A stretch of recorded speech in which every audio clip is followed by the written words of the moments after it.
يا اخويا الواحد بقاله اسبوعين كل يوم يصحى الصبح يجهز فنجان القهوه بتاعه ويفتح الصفحه الرسميه لوزاره الداخليه. بيعدلوا لي دماغي بالبيانات اللي بينزلوا. اشي بلطجيه بيقبضوا عليهم، عربيات نقل ماشيه عكسي وهتعمل كوارث، اشي اتجار في العمله، واشي واشي واشي وكلكم. وبيان النهارده الصبح كوم تاني خالص. فلو انت يا عزيزي مش متابع البيان بتاع النهارده، تعالى اما اديك الزيتونه في الليمونه. بس قبل ما اديك الزيتونه في الليمونه، تعالى اخدك ورا شويه افكرك بشويه احداث. من يجي اسبوعين كده في فيديو انتشر على السوشيال ميديا. الفيديو ده اصدرته حركه حسم الارهابيه. مين حركه حسم؟ فاكرين لما نزعنا الاستبن من الحكم ومسحنا الاسفلت بوش الجماعه كلها؟ ظهرت حركه حسم الارهابيه اللي وقتها اعلنت عن مجموعه عمليات ارهابيه وتبنت عمليات ارهابيه راح فيها كتير قوي من الشهداء بتوعنا. المهم من اسبوعين الحركه دي اصدرت فيديو جديد مصورينه في صحراء كده ولابسين لبس مموه واقنعه، وانت عارف طبعا هم يموتوا في النقاب يا اخويا، وبيهددوا وبيتوعدوا الشعب المصري وانهم هيرجعوا تاني يمارسوا انشطتهم الاجراميه وان هم مش هيسيبوا المصريين يناموا ابدا. المصريين خدوا الموضوع بهزار، قال لك يلا دي هفق منك ليه؟ الدكر فيكم يقرب واحنا ندعك وشه في الاسفلت تاني زي ما عملنا في جامعتكم زمان. وزاره الداخليه رصدت 5 من المسؤولين عن حركة حسم الهربانين في تركيا. مين بقى ال5 دول؟ شوية الأشقياء هؤلاء: يحيى موسى، محمد مناع، علاء السماحي، محمد عبد الحفيظ، علي الونيس. عاوز اقول لكم ان ال5 دول لوحدهم واخدين كمية احكام غيابي لو اتوزعت على جمهورية مصر العربية كلنا هنتسجن شوية، ومشاركين ومدينين في قضايا حجمها كبير جدا، من ضمنها قضية محاولة اغتيال الرئيس. يعني هم كده على بعض عاملين كوكتيل إجرامي عتيد، ويعني سجلهم مشرف الصراحة.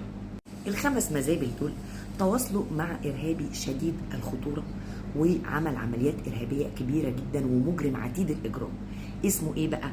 أحمد عبد الرازق غنيم. واتفقوا معاه إنه يدخل مصر عن طريق دولة جوار، تمام؟ زي ما برضو صوروا الفيديو في دولة جوار رفضت وزارة الداخلية ان هي تصرح باسم دولة الجوار، لان انتوا عارفين طبعا الجوار بتاعنا جميل قد ايه. هو يتسلل من دولة جوار ويجي على مصر، ويجي في حتة تكون زحمة وياخد مخبأ ليه ويبتدي يعمل عمليات إرهابية، بس بعد ما يضم عليه الأخ إيهاب عبد اللطيف. ضموا على بعضهم حبايب قلبي وقعدوا في شقة مفروشة، لكن لم يكن يعلموا أن فرحتهم لن تكتمل وأن الداخلية رصدهم من أول خطوة ليهم جوه مصر. ووزارة الداخلية جهزت قوة مداهمة وراحوا علشان يهاجموهم في الوكر اللي هم مستخبيين فيه. طبعا التانيين بلطجوا وضربوا عليهم نار وحاولوا يهربوا من الشباك والكلام اللي انتوا فاهمينه دوت. والعملية أسفرت عن استشهاد شخص مدني مهندس الله يرحمه يا رب، وعن إصابة ضابط كان بيحاول يلحق الشهيد. اما بالنسبه لجزء الغربان اللي كانوا جايين يعملوا هنا العمايل، اتصفوا الحمد لله واترموا زي الجيفه للكلاب. اللطيف بقى في الموضوع ده كله ان الاخ يحيى موسى احد اكبر مؤسسين حركه حسم الارهابيه والمدان في عده قضايا باعداد مش طبيعيه، واخد احكام رهيبه هو وال5 اللي معاه. يعني يحيى موسى بقاله كام يوم من ساعه صدور الفيديو ده وهو عمال يهدد الدوله المصريه ويهدد ويقوم في المصريين، واسخنوا يا مصريين وقوموا يا مصريين واعملوا وسووا. ونزل كده على صفحته من 5 ايام بوست طويل عريض كده في حته بيقول لك عايزين نشغل اجهزه الامن ونحيدها. اما اجهزه الامن حيدت ولطت الرجاله بتوعه.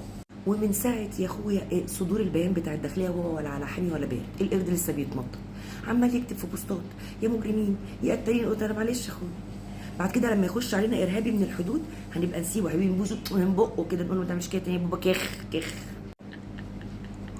قال لك نحيد الاجهزه الامنيه. طب بالشفا انت يا حاج يحيى، انت واخواتك وحبايبك دول، وان شاء الله نلتقي في حركه كمان من الحركات بتاعتكم القرعه دي. وتحيا الداخليه المصريه وقطاع الامن الوطني على الضربه اللي ضربوها لهم دي، والف رحمه ونور على الشهيد اللي سقط في المواجهه دي، وربنا يشفي يا رب الضابط المصاب. وتحيا مصر 1000 مرة، وتدوم قوتها وعزتها بشرطتها وجيشها وقيادتها، ويديم عليكم التشرد يا لقطاء. نلتقي في عملية أخرى يا حاج.